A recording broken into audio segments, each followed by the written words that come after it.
Hi, welcome to my latest podcast. I'm going to start with a massive thank you all for the work that you're doing in really unprecedented, challenging times. I think we're all finding it a bit strange in relationship to working from home or just dealing with our patients in a slightly different way. But thank you all for rising to the challenge. And certainly some of the digital platforms that we've all got going, we really need to look and see how we can continue those as we go into the next phase. Our aim as an organisation remains to keep you safe as staff and also to support our patients wherever and however we can do that. And I know that working from home is challenging, but it is government advice to only go out if essential.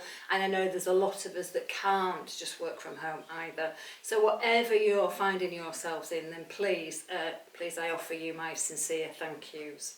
I think I'm still finding the Clap for Carers really moving. Again, we'll be doing that every week, every Thursday night, and I think that's really good, the solidarity that we're seeing in relationship to the NHS. As a nurse, it still gives a little tear to my eye in relationship to that. So again, let's all clap for ourselves and other people that's in the system. I am speaking to all the teams, both corporate and clinical, via Skype wherever possible or via other platforms. I just can't get around everywhere. We've got over 80 bases and a massive geographical patch, and again we've got to be careful about that essential travel and the lockdown situation that we find ourselves in. But I am speaking to people on Skype. If you do want to speak to me, then please do try and Skype me, because it's important for me really to understand how it's really feeling for you, and I'm finding those really valuable. We are going to do another Ask the Exec session, and I think that's on the 24th of April, so please do have a look, get the questions in early, and we'll answer all those. We've been delivering like crazy, and can I thank all our volunteers? What a fabulous job Health Stars and our volunteers are doing alongside everybody else. And they've been really busy delivering hampers and really food parcels to people, and I know that everybody's had them yet, but again we've got a massive area and we are getting out to everybody in patients and community. Hopefully people who are working over Easter got an Easter egg. If you didn't, let us know, because we've still got a few left, and I thank our comms team particularly for rounding them up very quickly, and Sam and the volunteers for getting those delivered. And thank you, and I hope that people did have a little bit of downtime over Easter. We're still looking at transport, and it's a bit more complicated in relationship to that, but bear with us. But again, if you are going over the bridge, we will pay that toll. Don't forget, we have got lots of psychological support and health and wellbeing support, and I thank Katie York again for her team for the helpline that we've set up. But we're going to pull all that together, or comms are going to pull that together on a health and wellbeing hub in our intranet page, so it will really be helpful. So please have a look at that, and that will also contain not just the plethora of things that we've done as an organisation, but what the NHS has done as well, because there's lots of different things to have a look at. So please do look at your own resilience, because this process is going to go on for quite some time. And I thank comms for pulling all that together. I thank all our new members of staff and all our staff that have returned. That's great, because we're getting a few staff that have returned and come back.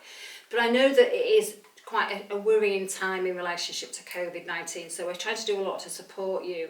So if there's anything else that you feel that we can do, can you let us know? Because it's a worrying time for us when we read the headlines, etc.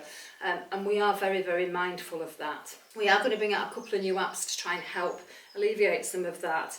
One is a patients and staff messaging data app that sounds and looks fantastic. So that will be coming out very soon, and alongside a Shiny Minds app, which is a personal resilience type app. I think the two most important things that you'll be thinking, why am I going to mention, and I am, is PPE and testing. Personal protective equipment, I think, has been a little bit difficult to source to start off with. It is coming in now. We've got a good stock of that. If you don't feel that they're getting out to your area, can you speak to your manager? Because we are getting daily stocks in and daily supplies.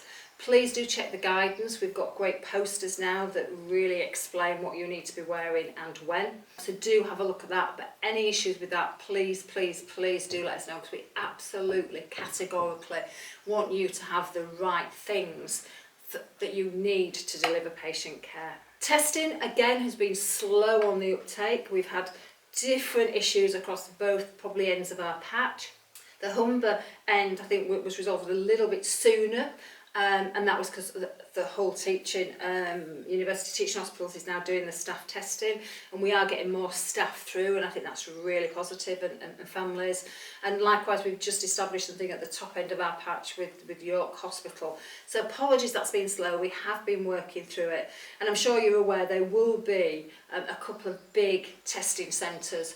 The north and the south ends of our patch have still got to be finalised, but that will come into fruition. Certainly we're hoping by the week commencing the 20th of April, and they will be able to do lots and lots of people very, very quickly. So again, apologies it's been a bit of time, but we have been working as a system carefully together. Lots of things around care homes, so we are trying to support care homes as much as we possibly can. So again, do let us have any feedback in relationship to that. And just one other thing I would say is that obviously there's lots of media around and media interest around in COVID, which is understandable. So if you do get asked for any media comments or whatever, please don't feel that you're on your own with that. Please get in touch with our comms team who will help support or even divert that query. So please do that. I'm going to stop there because hopefully it's been an informative update. If there's any questions that you want me to answer next time, then please ask me and I will answer those. But can I sincerely say that from Whitby to Malton, Scarborough, to the community staff, to every single corporate person, thank you so much for being part of this family that is Humber Teaching. We've been a little bit ahead of the game, which is great. We do think that it's going to plateau off and just be a long plateau as we go forward. So it is, as I've said all along, a bit of a marathon, not a sprint. But we are starting to look a bit about recovery and how we can support not only you staff from a mental health point of view, but the communities and NHS staff in general. So please, thank you all sincerely for what you're doing. Please do stay safe out there, and please do let me know what you feel if there's anything else that we should be doing. Speak to you soon.